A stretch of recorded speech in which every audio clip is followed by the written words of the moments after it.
मुख्यमंत्री जी, माननीय कैबिनेट केंद्रीय मंत्री मनोहर लाल जी, प्रदेश अध्यक्ष मोहनलाल बड़ोले जी पुष्पांजलि अर्पित कर रहे हैं और मंच की तरफ अब बढ़ रहे हैं।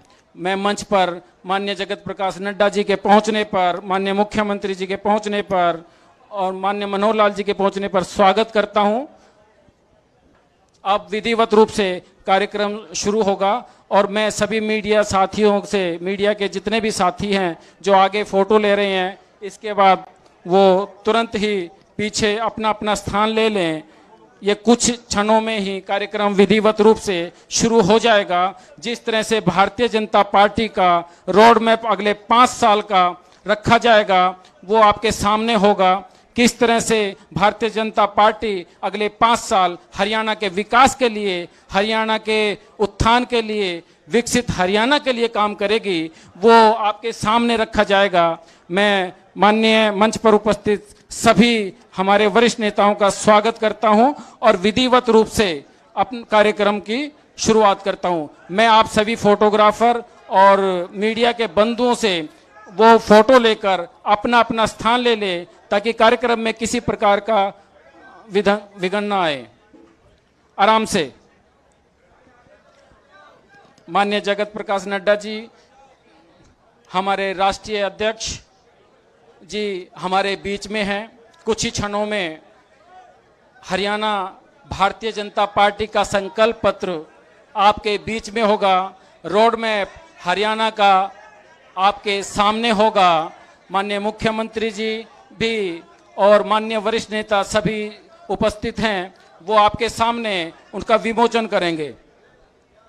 अभी मैं इस कार्यक्रम की शुरुआत स्वागत की परंपरा से करता हूं।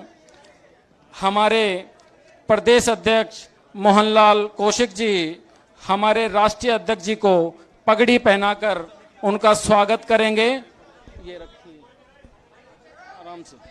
मैं अभी साहब आप सभी मीडिया साथियों के से निवेदन करता हूं कि वो शांति बनाए रखें। अभी स्वागत हो रहा है और बड़ी शांति से मैं स्वागत की इस कड़ी को आगे बढ़ाते हुए माननीय मुख्यमंत्री जी से निवेदन करता हूं कि वो पटका पहनाकर हमारे राष्ट्रीय अध्यक्ष जी का स्वागत करें। मैं स्वागत की इस कड़ी को और आगे बढ़ाता हूं और मैनिफेस्टो कमेटी के अध्यक्ष माननीय ओम प्रकाश धनखड़ जी से निवेदन करता हूं कि वो बुक्के देकर माननीय राष्ट्रीय अध्यक्ष जी का स्वागत करें। स्वागत की यह कड़ी मैं सभी मीडिया कर्मियों से निवेदन करता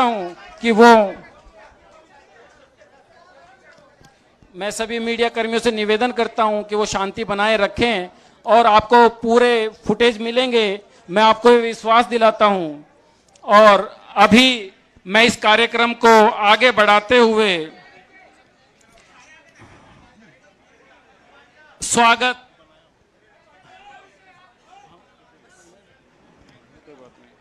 मैं आप सभी से निवेदन करता हूं कि शांति बनाए रखें। कुछ ही क्षणों में हरियाणा भारतीय जनता पार्टी कैसे काम करने जा रही है अगले 5 साल में, उसका रोड मैप आपके सामने होगा। मैं माननीय प्रदेश अध्यक्ष मोहनलाल बड़ोले जी को निवेदन करता हूं कि वो आए और अपना स्वागत भाषण रखें।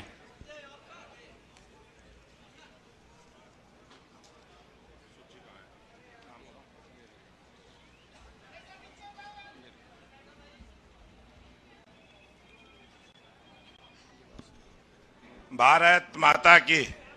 एक बार सभी बोलेंगे भारत माता की, भारत माता की। आज वर्ष 2024 का ये जो विधानसभा का हरियाणा प्रदेश में चुनावी आगाज और इस चुनाव के लिए भारतीय जनता पार्टी का जो संकल्प पत्र आज जारी करने के लिए हमारे भारतीय जनता पार्टी के राष्ट्रीय अध्यक्ष माननीय जगत प्रकाश नड्डा जी आज अपने बीच में उपस्थित हैं।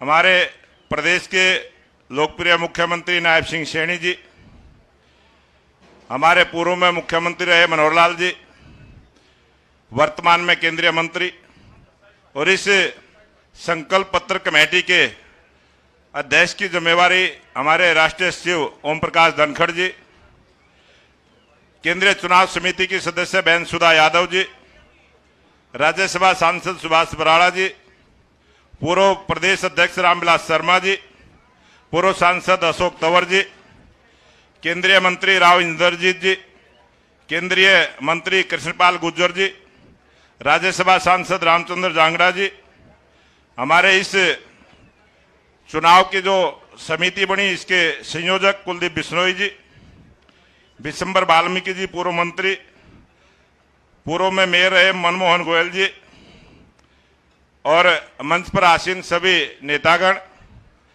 आज मैं प्रदेश भारतीय जनता पार्टी की तरफ से सभी नेताओं का हार्दिक स्वागत और अभिनंदन करता हूं।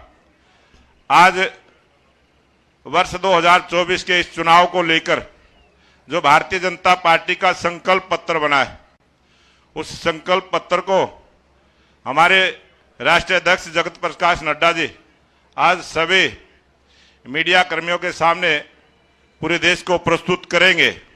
और ये भारतीय जनता पार्टी का जो संकल्प पत्र, इसमें जो हमने बातें कही हैं उन सबको अक्षर से लागू करने का जो संकल्प हमने लिया, जिस प्रकार से 2014 में भी जो संकल्प पत्र हमने जारी किया था उसी पर सरकार ने काम करते हुए उसको पूरा किया।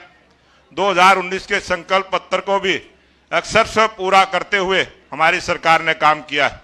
लगातार 10 वर्षों से जो भारतीय जनता पार्टी की एक मजबूत सरकार हरियाणा प्रदेश में रही है, ये अगले 5 वर्ष का जो संकल्प पत्र आज हम जारी करेंगे।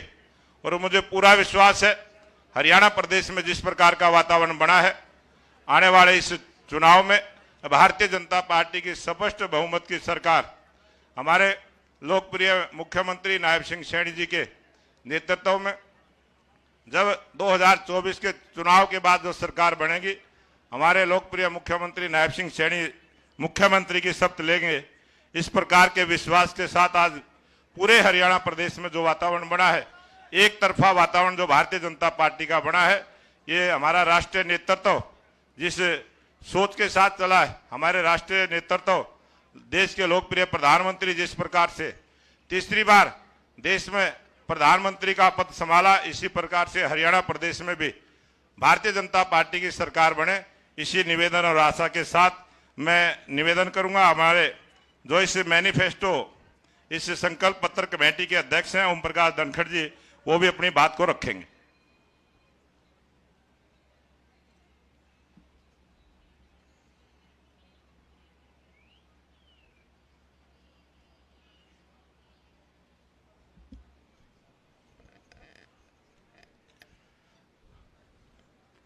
हमारे राष्ट्रीय अध्यक्ष केंद्रीय मंत्री आदरणीय जगत प्रकाश नड्डा जी, हमारे लोकप्रिय मुख्यमंत्री नायब सैनी जी, प्रदेश अध्यक्ष मोहनलाल बड़ौरी जी, आदरणीय मनोहर लाल जी, कुलदीप बिश्नोई जी, सुधा यादव जी, राव इंद्रजीत सिंह जी, कृष्णपाल गुर्जर जी, रामविलास शर्मा जी, हमारे प्रभारी धर्मेंद्र प्रधान जी, सतीश पूनिया जी, सुरेंद्र नागर जी, इस सुभाष बराड़ा जी, रामचंद्र जांगड़ा जी, अशोक तंवर जी, मनमोहन गोयल जी, इस मौके पर उपस्थित रेखा शर्मा जी, पार्टी के पूरा का पूरा नेतृत्व आज इस मौके पर उपस्थित है। मुझे ये बताते हुए खुशी हो रही है, आदरणीय राष्ट्रीय अध्यक्ष जी, 2,37,226 लोगों ने इस घोषणा पत्र को बनाने के लिए अपना योगदान दिया है। उन सब का मैं दिल की गहराइयों से आभार व्यक्त करता हूँ। घोषणा पत्र की कमेटी ने जहाँ बार बार बैठकें करके उन सुझावों पर मंथन किया है, उसके साथ साथ हर जिले में जाके और एक दायित्व का निर्वहन किया है, समाज के हर वर्ग से बात करने की कोशिश की है और हर जिले में जाकर बात करने की कोशिश की है। इस बार हमारे घोषणा पत्र में हमने एरिया स्पेसिफिक होने की कोशिश की है। जब ये आपके बीच में आएगा तो हर जिले के लिए कुछ ना कुछ हमारे इस संकल्प पत्र में होने वाला है। हमारे इस जो विजन है आगे का, इसमें कुछ ना कुछ हर जिले के लिए होने वाला है, जिसकी जानकारी जब माननीय राष्ट्रीय अध्यक्ष जी उसको समर्पित करेंगे हरियाणा की जनता के लिए उस संकल्प को, तो सबके लिए कुछ ना कुछ है। उसमें महिला, युवा, किसान, उद्योगपति, छोटे व्यापारी, हमारे पिछड़े वर्ग के लोग, हमारे अनुसूचित जाति समाज के लोग, हमारे बेरोजगार युवा, समाज का कोई भी वर्ग, कोई भी सेक्शन उससे अछूता नहीं है। हर सेक्शन के लिए इसमें कुछ ना कुछ है। एक बात मैं जरूर कहना चाहूँगा कि भारतीय जनता पार्टी जब अपना संकल्प पत्र लेके आती है तो उसको सिद्धि तक पहुंचाने का रास्ता भी तय करके आती है। हमारे संकल्प पत्र में हम ऐसी घोषणाएं नहीं करते हैं जो बजट के समानुपातिक नहीं हो।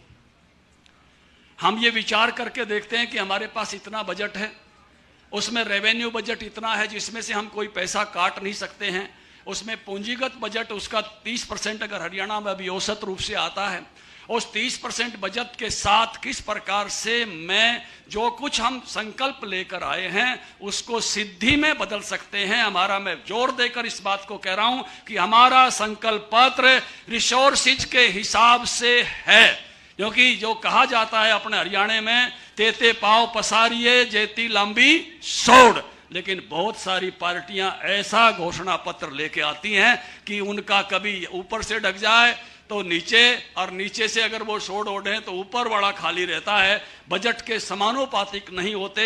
उन्होंने अनेक प्रदेशों में जन आदेश को झूठ बोलकर लूटने का काम किया है। मैं आज मीडिया के जो मित्र यहाँ उपस्थित हैं, मैं विशेष तौर से उनसे चाहूंगा कि वो ये बहस चलाएं कि जो कुछ दूसरी पार्टियां कह रही हैं उनका संकल्प पत्र, घोषणा पत्र किस प्रकार से कितने बजट को पर पूरा होने वाला है और हमारा संकल्प पत्र कितने बजट में पूरा होने वाला है। क्योंकि हमने जो पहले किया है, मैं आभारी हूं नेतृत्व का। पिछली बार का संकल्प पत्र का दायित्व भी मुझे था और अभी हमारे अध्यक्ष ने घोषणा की कि हम उसको पूरा करके आपके बीच में बैठे हुए हैं उस संकल्प पत्र को। और नया संकल्प पत्र जो हमने एक स्लोगन दिया है, नॉन स्टॉप हरियाणा, पहले हमने क्या किया है ये बताया है इस संकल्प पत्र में भी, और नॉन स्टॉप ये कैसे आगे बढ़ेगी ये भी इसका जिक्र उसी पैटर्न पर किया है कि यहां तक हम आ चुके हैं और आगे हमें कहां पहुंचना है उसका विजन लेकर आपके बीच में आए हैं। मुझे लगता है कि जब संकल्प पत्र आएगा, राष्ट्रीय अध्यक्ष जी जब उसको आपको समर्पित करेंगे, एक शानदार संकल्प पत्रों में से बहनों के लिए, बेटियों के लिए मैं कहूंगा कि एक शानदार जो है संकल्प पत्र आने वाला है। और जिस संकल्प पत्र के लिए सबसे बड़ा संकल्प ये है कि हम जो कह रहे हैं उसको सिद्धि में बदलेंगे। ये मेरे नेतृत्व से बात करके हमने इस प्रकार का संकल्प पत्र तैयार किया है कि इस प्रकार के रिसोर्सेज हमको इसको पूरा करने के लिए कितने चाहिएंगे और उसको हम पूरा कर पाएंगे। इन्हीं शब्दों के साथ, क्योंकि भारतीय जनता पार्टी जो कहती है सो करती है, और प्रधानमंत्री जी जैसे कहते हैं यही समय है, सही समय है हरियाणा के आगे बढ़ने का, तो उस प्रकार के विजन के साथ हम उपस्थित हैं। इन्हीं शब्दों के साथ मैं आभारी हूं हमारे राष्ट्रीय अध्यक्ष जी ने स्वयं आकर हमारे संकल्प पत्र को समर्पित करने का समय दिया है, हमारे सारे नेतृत्व ने आकर समय दिया है। दिल की गहराइयों से सबका आभार व्यक्त करते हुए अपनी वाणी को विराम देता हूं। सबको प्रणाम। अब मैं आमंत्रित करता हूं जिनके नेतृत्व में तीसरी बार भाजपा की सरकार बनने जा रही है, मैं माननीय मुख्यमंत्री जी को मंच पर आमंत्रित करता हूं कि माइक पर कि वो आएं और अपना उद्बोधन रखें।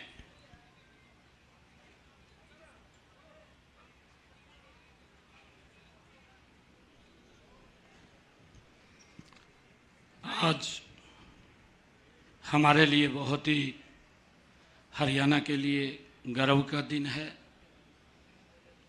हमारे भारतीय जनता पार्टी के माननीय राष्ट्रीय अध्यक्ष आदरणीय जेपी नड्डा जी अभी हम सब के सामने जो हरियाणा के 2 करोड़ 80 लाख लोगों की आकांक्षाओं पर, अपेक्षाओं पर हमारी सरकार लगातार पीछे भी उसको पूर्ण कर रही है और आगे भी जो अभी संकल्प पत्र आदरणीय नड्डा जी हरियाणा प्रदेश के लोगों की अपेक्षाओं के ऊपर खरा उतरे, उसको जारी करने वाले हैं।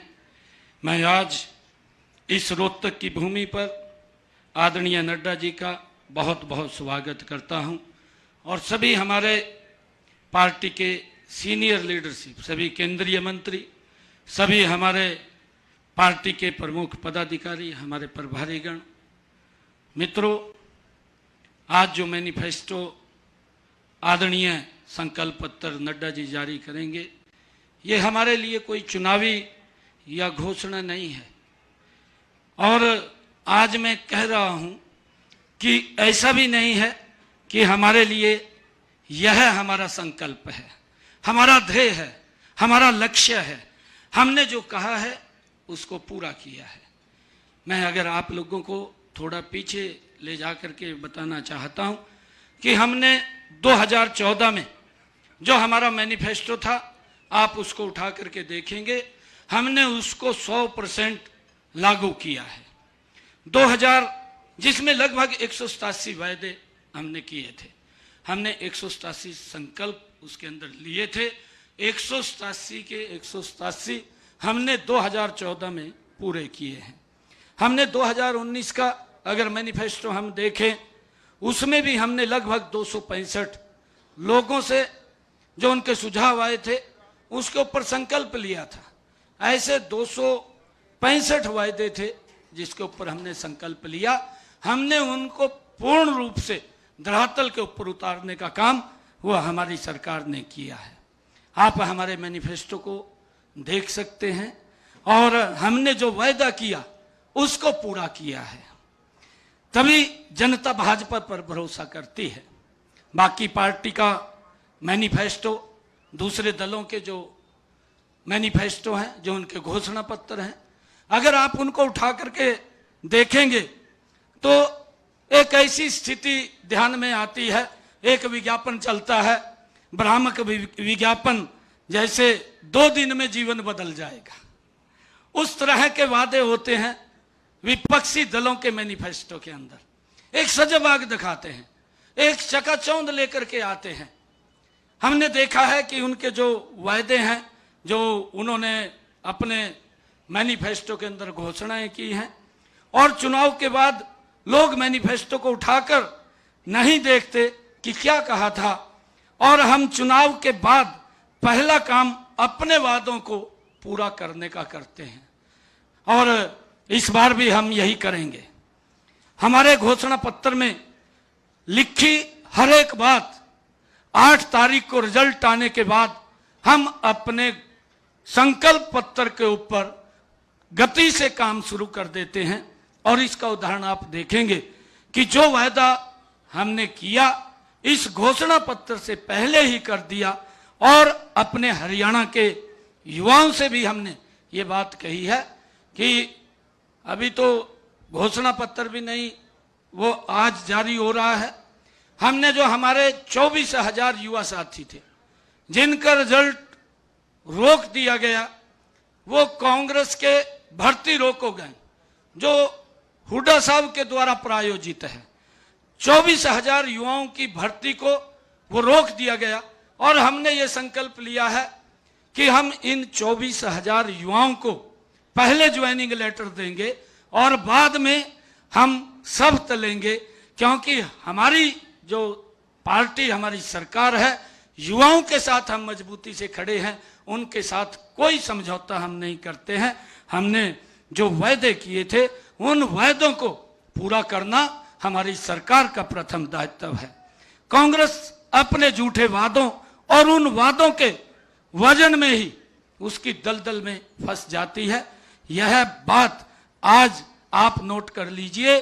जनता त्रस्त है कांग्रेस के इन शेख चिल्ली बातों से और झूठे वादों से। हिमाचल से, तेलंगाना से, कर्नाटक से कांग्रेस की सरकार से लोग ऊब चुके हैं। हरियाणा की जनता सच और सही के साथ है और भाजपा जो कहती है उसको पूरा करती है।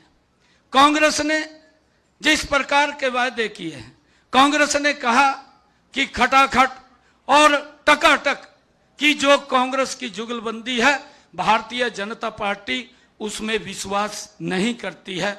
मैं आज आप लोगों को इस बात के लिए बताना चाहूंगा कि 8 तारीख को जब रिजल्ट आने के बाद आप मैनिफेस्टो को अपने पास रख लेना और टिक लगाते जाना कि जो वायदे पूरे हो जाएंगे मैं फिर आपसे इसके बाद मिलूंगा कि हमारी सरकार कितनी गति से अपने वायदों के ऊपर पूरा करती है। मैं आज आदरणीय जगत प्रकाश जी नड्डा हरियाणा के जो हमारे 2 करोड़ 80 लाख लोगों की तरफ से जो सुझाव हमारे इस संकल्प पत्र में आए हैं उनको आज यहाँ पर जारी करेंगे और हम ये पूर्ण विश्वास के साथ कि जो संकल्प भारतीय जनता पार्टी लेती है उस संकल्प को 100% पूरा करती है।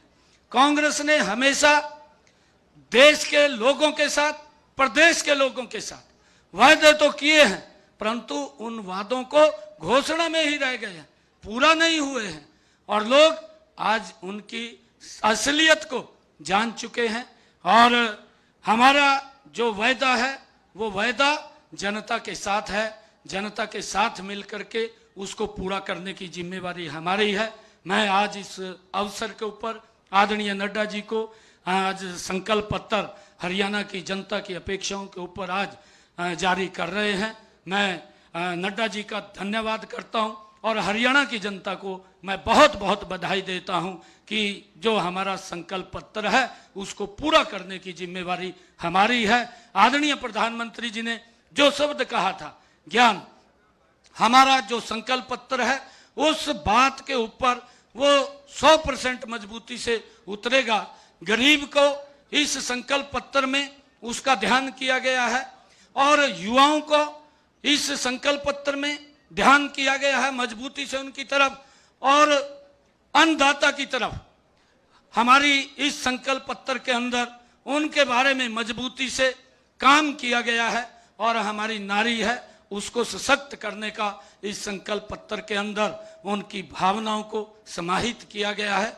जो ये ज्ञान है इस ज्ञान के आधार के ऊपर हमारा संकल्प पत्र आदरणीय प्रधानमंत्री जी के उस विजन को जो उन्होंने संकल्प लिया है 2047 तक ये भारत विकसित राष्ट्र बनेगा, हरियाणा उसमें पीछे नहीं रहेगा।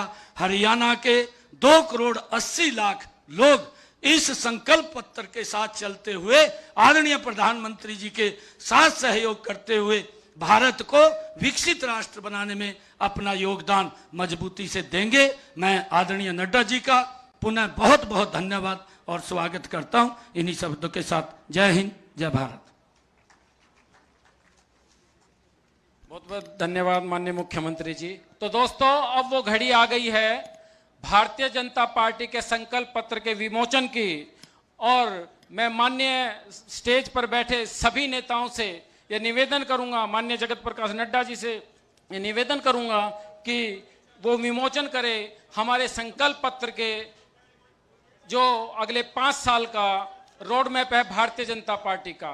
भारतीय जनता पार्टी केवल घोषणाएं नहीं करती, वो संकल्प लेती है गरीब कल्याण का, वो संकल्प लेती है महिलाओं के उत्थान का, वो संकल्प लेती है युवाओं के विकास का, वो संकल्प लेती है किसानों के सशक्तिकरण का। मैं आप सभी आगे आ जाओ। संकल्प पत्र जो 5 साल का रोड मैप है वो आपके सामने है। अभी मैं 20 सूत्री जो कार्यक्रम है संकल्प पत्र में वो भी आपके सामने अगले 1 मिनट में ही आपके सामने प्रस्तुत होने जा रहा है, और माननीय जगत प्रकाश नड्डा जी उस संकल्प पत्र के 20 सूत्री जो कार्यक्रम है उनको पढ़कर आपके सामने रखेंगे।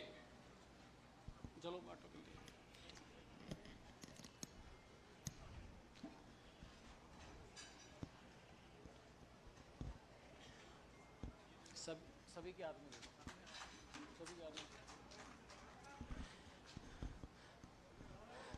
आप सभी मीडिया के साथियों से निवेदन है कि जो 20 सूत्री कार्यक्रम है उस संकल्प पत्र को जरा जूम करके लीजिए। वो अगले 5 साल का हरियाणा का रोड मैप है जो आपको बताएगा कि किस तरह भारतीय जनता पार्टी हरियाणा के विकसित हरियाणा के लिए काम कर रही है।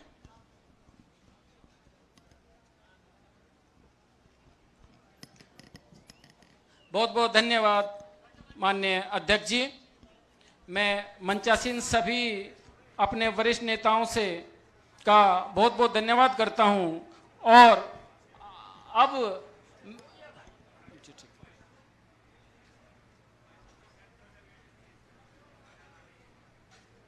आज के इस संकल्प पत्र के लोकार्पण पर मंच पर उपस्थित हमारे बहुत ही यशस्वी मुख्यमंत्री श्री नायब सिंह सैनी जी, हमारे प्रदेश के जुझारू अध्यक्ष श्री मोहन लाल बड़ोली जी, हमारे भारत सरकार में मंत्री और आपके पूर्व मुख्यमंत्री, हम सबके प्रिय और वरिष्ठ नेता मनोहर लाल खट्टर जी, हमारे इस संकल्प पत्र के रचयिता और अध्यक्ष और पूर्व अध्यक्ष पार्टी के हमारे ओम प्रकाश धनखड़ जी, भारत सरकार में मंत्री राव इंद्रजीत सिंह जी, भारत सरकार में मंत्री श्री कृष्णपाल जी, हमारे संसदीय बोर्ड की सदस्या बहन सुधा यादव जी, कुलदीप बिश्नोई जी, हमारे संयोजक चुनाव संचालन समिति के, हमारे वरिष्ठ नेता और मेरे बड़े भाई रामविलास शर्मा जी, रामचंद्र जांगड़ा जी, हमारे राज्यसभा के सदस्य सुभाष बराला जी, बहन रेखा शर्मा जी, सम्मानित मंच और यहाँ उपस्थित हरियाणा के सभी वरिष्ठ पत्रकार बंधु, सज्जन वृंद, मुझे ये सौभाग्य मिला है कि मैं आज हरियाणा की धार्मिक भूमि, पवित्र भूमि, संतों की भूमि, सामाजिक सुधारकों की भूमि, स्वतंत्रता सेनानियों की भूमि, वीर भूमि और खेल स्पर्धा में अपना स्थान रखने वाली ऐसी पुण्य भूमि हरियाणा को मैं नमन करके अपनी बात को प्रारंभ करता हूं। आज मुझे मैनिफेस्टो रिलीज करने का सौभाग्य मिला है और पत्रकारों के साथ वार्ता करने का भी मौका मिला है। मैं अपनी ओर से सबसे पहले तो पत्रकार बंधुओं को बहुत बहुत शुभकामनाएं भी देता हूं और उनका भी अभिनंदन और स्वागत करता हूं। हमें मैनिफेस्टो के बारे में अगर समझना हो तो मैं हमेशा एक बात कहता हूं, जिसका जिक्र ओम प्रकाश धनखड़ जी ने भी किया, जिसका जिक्र हमारे अध्यक्ष जी ने भी किया और जिसका जिक्र हमारे मुख्यमंत्री जी ने भी किया, कि हम मैनिफेस्टो को कैसे देखते हैं। साधारणतः कांग्रेस ने जो रिवायत चलाई उसने मैनिफेस्टो या संकल्प पत्र को लोगों की नजरों में एक डाइल्यूटेड डॉक्यूमेंट बना दिया। उस डॉक्यूमेंट का रेलेवेंस कांग्रेस ने और कांग्रेस की संस्कृति ने लंबे समय में उसकी इस रेलेवेंस को समाप्त कर दिया। उनके लिए यह डॉक्यूमेंट महज एक औपचारिकता है, उनके लिए यह डॉक्यूमेंट महज एक रिवायत को पूरा करना है और उनके लिए यह डॉक्यूमेंट लोगों के साथ छलावा करना है। अब मैं अगर इसकी चर्चा करूं तो मैं सबसे पहले तो यह बताना चाहूंगा कि आप हरियाणा की एक को ही याद कर लीजिए। 10 साल पहले हरियाणा की छवि क्या थी? 10 साल पहले हरियाणा की छवि पर्ची और खर्ची पर नौकरी लगने वाली स्थिति थी। मैं ठीक बोल रहा हूं कि गलत बोल रहा हूं? पर्ची पर नौकरी लगती थी कि नहीं? नौकरियों के चलते लोगों को सजाएं हुई कि नहीं हुई? जो सत्ता में बैठे थे वो तकलीफ में आए कि नहीं आए? उसी तरीके से अगर आप देखिए तो हरियाणा जमीनों के घोटाले के लिए जाना जाता था।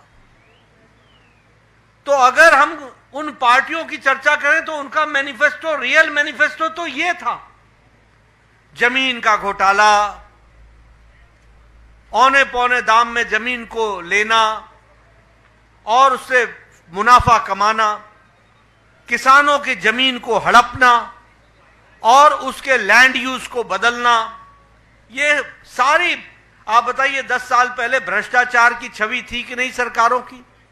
हरियाणा की हर सरकार भ्रष्टाचारी कहलाती थी कि नहीं कहलाती थी? इसलिए आज जब हम संकल्प पत्र की बात करते हैं, जिसका मैं अभी विस्तृत विवरण रखूंगा ताकि आपके ध्यान में आए कि हमारे लिए मैनिफेस्टो या संकल्प पत्र यह कितना महत्वपूर्ण है। और इसीलिए मैं ये कहूंगा कि सबसे पहले तो जो हम लोगों ने कहा है नॉन स्टॉप हरियाणा। अब हम तो जो बैठे हैं मंच पर भी और नीचे भी हमारे साथी, हम तो हरियाणा की सेवा नॉन स्टॉप कर रहे हैं, लेकिन इसको नॉन स्टॉप रखने में बहुत बड़ी जिम्मेवारी आपको निभानी है और आपको संकल्प को पूरा करना है। मैं तो आपके सामने रिपोर्ट कार्ड रख दूंगा, मैं आपके सामने जानकारियों के साथ विषयों को रखना चाहूंगा। अभी अभी मैं इसलिए कहता हूं क्योंकि how do you assess the seriousness of the संकल्प पत्र? यह सीरियस डॉक्यूमेंट कैसे बनता है? यह सीरियस डॉक्यूमेंट इस बात से बनता है कि जो कहा था वो किया है, जो नहीं कहा था वो भी करके दिया है, और जो कहेंगे वो पूरा करके देंगे, ये इस बात की गारंटी है। और इसीलिए मैं इस रिपोर्ट कार्ड की बात करता हूं और आपको साफ दिखलेगा कि हरियाणा बदला है और फर्क साफ है, क्लैरिटी के साथ है। और जब मैं इसकी चर्चा करता हूं तो पत्रकार बंधुओं से मैं निवेदन करता हूं कि वो मेरे आंकड़े नोट कर लें। हरियाणा का 2014 में पर कैपिटा इनकम 1,37,000 थी। आज हरियाणा की पर कैपिटा इनकम 3 लाख रुपए है। इसका मतलब दुगना हो गया पर कैपिटा इनकम। अगर मैं बात करूं एक्सपोर्ट की, तो हरियाणा का एक्सपोर्ट 68,000 करोड़ रुपए था और आज हरियाणा का एक्सपोर्ट 2.50 लाख है। यानी हरियाणा का एक्सपोर्ट 3 टाइम यानी 3 गुना बढ़ गया। यह भी हमको ध्यान में रखना है। मैं स्वास्थ्य मंत्री भी हूं, आजकल मेरे पास जिम्मेवारी है। मैं आपको बताना चाहता हूं, मनोहर लाल जी जानते हैं, इन्होंने संकल्प ले रखा था हर जिले में मेडिकल कॉलेज खोलेंगे, हर जिले में मेडिकल कॉलेज खोलेंगे। 7 मेडिकल कॉलेज होते थे, आज 15 मेडिकल कॉलेज हैं और यह भी दुगना हो गया है, दुगने से ज्यादा हो गया। यह भी आपको ध्यान में रखना है। हमारे मेडिकल कॉलेज की सीट्स 700 होती थी, आज मेडिकल कॉलेज की सीट्स 2185 हैं। और जब मैं 2185 बोलता हूं तो यह भी आप ध्यान रखिए कि यह तिगुना हो गया, ट्रिपल हो गया। यह भी हमको ध्यान में रखना चाहिए। जो बिजली 24 घंटे गांव में आने की बात थी, 2014 में पत्रकार बंधु नोट कर लें, हरियाणा में 538 गांव में 24 घंटे बिजली थी और आज 68,000 गांव में बिजली 24 घंटे है। इस बात को भी 58,000 गांव में बिजली है। इस बात 5800 गांव में बिजली है। इसको भी हमको ध्यान में रखना चाहिए। उसी तरीके से क्रॉप कंपनसेशन, अब बहुत सी बातें, यहां किसान की चर्चा बहुत होती है और हमारे घड़ियाली आंसू बहाने वाले नेता कांग्रेस के कोई कम नहीं है। हींग लगे न फिटकरी, रंग चोखा करने में लगे रहते हैं। ऐसे ऐसे नेता हैं जो किसानों की बात करते हैं। लेकिन मैं आपको बताना चाहता हूं कि जब कांग्रेस की सरकार थी तो क्रॉप का कंपनसेशन 1,158 करोड़ रुपए दिए गए और भारतीय जनता पार्टी ने क्रॉप के कंपनसेशन में 12,500 करोड़ रुपए दिए। 10 टाइम क्रॉप का कंपनसेशन में इजाफा हुआ। ये आप ध्यान में रखिए। इसलिए किसानों के हित चिंतक जो बनते हैं, आंकड़ों में कहां दिखते हैं, यह भी आपको समझ लेना चाहिए। उसी तरीके से क्रॉप डैमेज के जो कंपनसेशन है, वह 6,000 प्रति एकड़ था, उसको आज बढ़ा करके 15,000 प्रति एकड़ कर दिया गया, 2.5 गुना बढ़ा दिया गया। ये हमारे क्रॉप का कंपनसेशन दिया जा रहा है। इसलिए किसानों के हित चिंतक कौन रहा है, इसका विश्लेषण हमारे पत्रकार बंधु जरूर करें। ओल्ड एज पेंशन तिगुनी कर दी गई, 1,000 होती थी, आज 3,000 है। उसी तरीके से एमएसपी जो सिर्फ 8 क्रॉप्स पर मिलती थी, 8 क्रॉप्स, ये किसान के हित चिंतक, ये किसान के हितैषी बरसों से 8 से ज्यादा फसलों पर एमएसपी नहीं देते थे। आजकल एमएसपी की गारंटी मांगने फिर रहे हैं। इनको मैं बताना चाहता हूं कि ये हमारी सरकार थी जिसने आज 24 फसलों पर, 24 क्रॉप्स पर उसके लिए एमएसपी देना निश्चित किया है और उसको आगे बढ़ाया है। ये बात भी हमको ध्यान में रखना चाहिए। इसलिए जो कहा था, वो जो नहीं कहा था, वो भी करके दिया है। मैं यहां आपके सामने बताना चाहता हूं, जिसके बारे में इन्होंने हमारे सैनी साहब ने आपको बता दिया कि हमने 100% अपना 2014 का और 2019 का मैनिफेस्टो लागू करने के बाद हम आपके सामने हाजिर हुए हैं। ये रिपोर्ट कार्ड की संस्कृति ये किसने सिखाई? मैं पत्रकार बंधुओं से पूछना चाहता हूं, 10 साल पहले आपने देखा था किसी नेता को रिपोर्ट कार्ड रखते हुए? 10 साल पहले किसी को देखा था आपने कोई आंकड़े रखते हुए? लेकिन आज हम आपके सामने रिपोर्ट कार्ड रख रहे हैं। और इसीलिए मैं आपको बताना चाहता हूं कि आज हर खेत को पानी इस स्कीम के तहत हमने हर एक एग्रीकल्चरल लैंड को आज सिंचित कर दिया है, 100% इरिगेटेड कर दिया है। ये बदलता हरियाणा है जिसको हमको समझना है। ये किसान की तस्वीर और तकदीर बदलने का काम किया है। इंटरेस्ट फ्री एग्रीकल्चरल लोन जो है वो 3 लाख फार्मर्स को दिया जाएगा, उसकी भी व्यवस्था की गई है। उसी तरीके से ये जब मंडी में जाते हैं तो उनको 10 रुपए की थाली भोजन की मिल सके, इसकी भी व्यवस्था की गई है। अगर मैं इंफ्रास्ट्रक्चर की बात करूं तो Delhi Sonipat Panipat regional rapid transport system, इसको शुरू कर दिया गया है। और उसी तरीके से भारत का पहला एलिवेटेड रेलवे लाइन वह आपके शहर रोहतक में बनी है, इसको भी हमको ध्यान में रखना चाहिए। उसी तरीके से हिसार को एयरपोर्ट बनाया गया है, दिल्ली के लिए, जयपुर के लिए, जम्मू के लिए, देहरादून के लिए यहां से एयर सर्विसेज शुरू हुई हैं। और 1000 से ज्यादा खेल नर्सरी बनाई गई और हरियाणा स्टार्टअप मिशन को भी प्रारंभ किया गया। अगर मैं महिलाओं की बात करूं तो विवाह शगुन योजना में एनुअल इनकम जो थी उसको 1.8 लाख तक बढ़ा दिया गया ताकि ज्यादा से ज्यादा हमारी बहनें उसमें कवर हो सके, उस बात को किया गया है। प्रधानमंत्री मोदी जी ने हरियाणा प्रदेश के लिए टैक्स डिवोल्यूशन में 4 गुना बढ़ा दिया और 76,000 करोड़ रुपए आपको टैक्स डिवोल्यूशन में हरियाणा को दिए गए। उसी तरीके से ग्रांट्स इन एड में 3.5 गुना बढ़ा दिया गया, आपको 70,000 करोड़ रुपए उसमें भी दिए गए। स्मार्ट सिटी में फरीदाबाद को और करनाल को 15,000 करोड़ रुपए दिए गए, इसकी भी व्यवस्था की गई है। और जल जीवन मिशन में आपके लिए हर घर को नल दिया जाए, इसकी सुव्यवस्था हरियाणा की सरकार ने किया, जो कहा था वो करके दिया है। आज मुझे खुशी है ये बताते हुए, इंफ्रास्ट्रक्चर की बात कर रहा हूं, मैं पौने 10 बजे अपने घर से निकला हूं और 11:30 बजे मैं रोहतक पहुंच गया हूं। कभी 10 साल पहले कल्पना की थी क्या? कभी कल्पना की थी? 4 घंटे लगते थे। ये फर्क साफ है जिसको हमको समझना चाहिए। आज आईआईटी दिल्ली का फाउंडेशन स्टोन रखा गया है।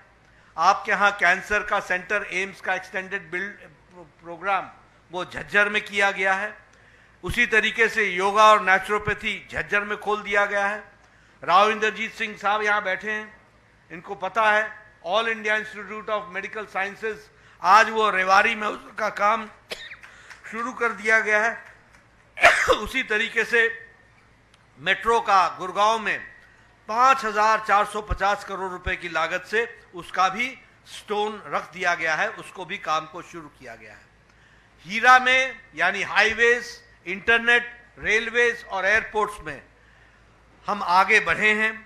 Delhi Mumbai expressway, Delhi Amritsar Katra expressway, Ambala Kotputli corridor, Amritsar Bathinda Jamnagar, ये सारे एक्सप्रेसवे हरियाणा के थ्रू होकर के जा रहे हैं और हरियाणा के जीवन में मूल चूल परिवर्तन करने में बहुत बड़ा योगदान है, अमूल परिवर्तन करने में बहुत बड़ा योगदान है। इसको भी हमको समझना चाहिए। रेलवे में आज आपका इलेक्ट्रिफिकेशन 100% हो गया है। रेलवे का बजट हरियाणा में 9 टाइम्स बढ़ा दिया गया है और उसी तरीके से western dedicated freight corridor Rewari से लेकर मदर तक इसका भी बनाने का काम चला है। तो इस तरीके से ऑप्टिकल फाइबर में 6000 गांव को जोड़ लिया गया है, 6000 विलेजेस को ये पहुंचा दिया गया है और हिसार का, जैसा मैंने बताया, एयरपोर्ट को ऑपरेशनलाइज कर दिया गया है। इसलिए ये मैंने सारी बातें आपके सामने किस लिए बताई, इसलिए पत्रकार बंधु कि जब मैं आकर के आपके सामने हरियाणा का संकल्प पत्र रखता हूं तो आप ये ध्यान में रखिए, जैसा ओम प्रकाश धनखड़ ने कहा, this is a very serious document and this is the commitment. ये हमारा संकल्प है, ये हमारा कमिटमेंट है कि भारतीय जनता पार्टी की सरकार समयबद्ध तरीके से अगली बार जब आपके पास आएगी तो इन सारे वायदों को पूरा करके आएगी। इस बात को हम ध्यान में रख करके चलें और इसीलिए हम लोगों ने तय किया है कि सभी महिलाओं को लाडो लक्ष्मी योजना के तहत वित्तीय सहायता प्रदान करने के लिए प्रति माह 2100 रुपए का 2100 रुपए का सहायता प्रदान की जाएगी। उसी तरीके से आईएमटी खरखोदा के तर्ज पर 10 अत्याधुनिक यानी मोस्ट मॉडर्न इंडस्ट्रियल शहर बनाए जाएंगे और 50,000 से ज्यादा युवा जो आसपास के गांव के होंगे उनको उद्यमियों से बातचीत करके उनको वहां पर रोजगार दिया जाएगा, उनको रोजगार दिया जाएगा, इसकी व्यवस्था की जाएगी। इसी तरीके से चिरायु आयुष्मान में जो आपको 5 लाख रुपए प्रति वर्ष मिलता है उसको 10 लाख रुपए कर दिया जाएगा, प्रति वर्ष 10 लाख रुपए आपको दिया जाएगा। साथ ही साथ 70 वर्ष से ऊपर के हमारे जो परिवार में लोग होंगे उनको अलग से परिवार के लिए 10 लाख रुपए की व्यवस्था की जाएगी। यदि 1 हो 2 हो उनको 5 लाख रुपए की व्यवस्था उनके लिए अलग से की जाएगी, यह व्यवस्था की जाएगी। एमएसपी में 24 फसलों की एमएसपी जारी रहेगी, उसको जारी रखेंगे। उसी तरीके से हम 2 लाख युवाओं को बिना खर्चे के और बिना पर्ची के बिल्कुल ट्रांसपेरेंट तरीके से गरीब का, गांव का बेटा रोजगार लग सके, सरकारी नौकरी देने का काम 2 लाख लोगों को देंगे, इसकी हम व्यवस्था करेंगे। उसी तरीके से हम 5 लाख युवाओं को अन्य रोजगार के साधन मुहैया कराएंगे और उसके लिए नेशनल अप्रेंटिसशिप प्रमोशन स्कीम के तहत मासिक रूप से मंथली उनको स्टाइपेंड उपलब्ध कराएंगे और उनको हम 5 लाख युवाओं को हम रोजगार के अवसर पैदा करेंगे। हम शहरी और ग्रामीण इलाके में 5 लाख आवास उपलब्ध कराएंगे, 5 लाख आवास बनेंगे शहरी और ग्रामीण में, ताकि हमारे बीपीएल और हमारे जो सोशियो इकोनॉमिक कास्ट सेंसस के दायरे में आने वाले लोग हैं उसमें कोई भी व्यक्ति बिना पक्के छत के न रहे, इसकी हम व्यवस्था करेंगे, इसको हम पूरा करेंगे। हम सरकारी अस्पतालों में मुफ्त डायलिसिस की व्यवस्था करेंगे। अब कोई भी हरियाणा का व्यक्ति डायलिसिस की व्यवस्था से बाहर नहीं रहेगा, उसको सरकारी व्यवस्था में डायलिसिस देंगे और हम सरकारी अस्पताल और प्राइवेट में भी फ्री डायग्नोसिस की सुविधा देंगे, फ्री उसका इलाज की डायग्नोसिस की व्यवस्था करेंगे, इसको भी हम पूरा करेंगे। उसी तरीके से हम ओलंपिक्स के लिए नर्सरीज क्रिएट करेंगे हर एक डिस्ट्रिक्ट में, हर एक डिसिप्लिन के लिए। और हम हर घर गृहिणी योजना के तहत अंत्योदय के बीपीएल परिवारों के लिए 500 में एलपीजी का सिलेंडर प्रदान करना जारी रखेंगे, ताकि बीपीएल और हमारे जो गरीब तबके के लोग हैं उनको 500 रुपए में सिलेंडर मिल सके, इसकी व्यवस्था करेंगे।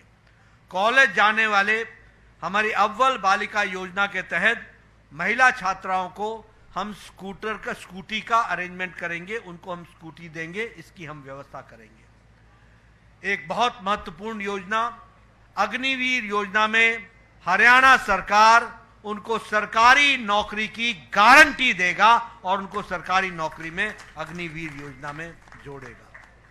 उसी तरीके से केएमपी के साथ साथ ऑर्बिटल रेल कॉरिडोर का निर्माण पूरा करेंगे और पलवल, झज्जर, बहादुरगढ़, खरखौदा से चंडीगढ़ और मथुरा तक वंदे भारत ट्रेन को शुरू करेंगे, इसको हम पूरा करेंगे। इसी के साथ साथ रैपिड रेल ट्रांसपोर्ट सिस्टम में दिल्ली से पलवल, दिल्ली से धारूहेड़ा, दिल्ली से रोहतक, दिल्ली से पानीपत, इसको भी केंद्र सरकार के सहायता से इसको हम शुरू करवाएंगे। इंटरसिटी एक्सप्रेस मेट्रो सर्विस बाटा चौक फरीदाबाद से सेक्टर 56 गुरुग्राम के लिए, इसको भी हम इस सेवा को शुरू करवाएंगे और इसको हम आगे बढ़ाएंगे। उसी तरीके से पिछड़े हुए 36 बिरादरी 36 जो हमारी बिरादरियां पिछड़ी हुई हैं, उनके लिए हर एक के लिए अलग से कल्याण बोर्ड बनाएंगे और उनको आर्थिक मदद दे करके उनका कल्याण करने का काम करेंगे, इसकी अलग से हम व्यवस्था करेंगे। हम डीए और पेंशन का साइंटिफिक फॉर्मूला के आधार पर सामाजिक मंथली पेंशन की को वृद्धि करेंगे और इसके लिए भी हमारी हरियाणा सरकार कृत संकल्प रहेगी। और हम जो ओबीसी के विद्यार्थी हैं उनके लिए मेडिकल और इंजीनियरिंग की डिग्री प्राप्त करने के लिए उनको हम पूरी की पूरी स्कॉलरशिप, फुल स्कॉलरशिप देंगे, ताकि हमारा कोई बच्चा इससे वंचित न रह जाए और उसकी पढ़ाई।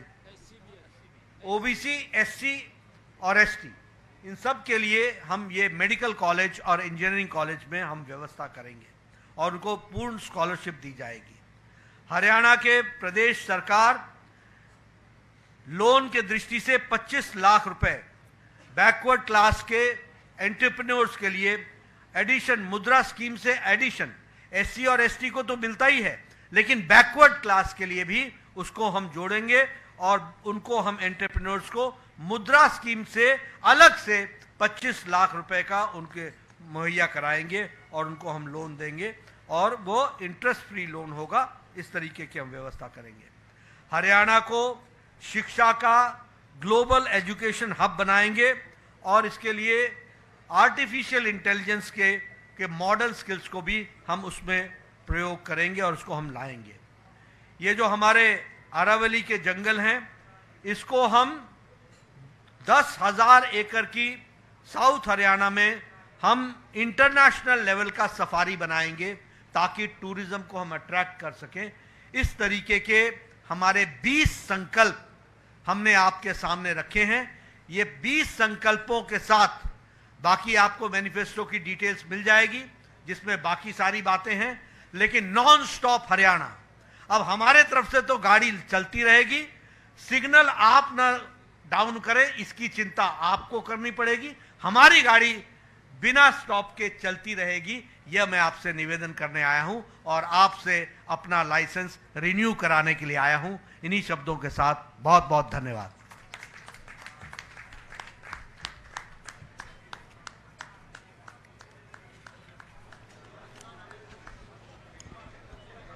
धन्यवाद माननीय अध्यक्ष जी।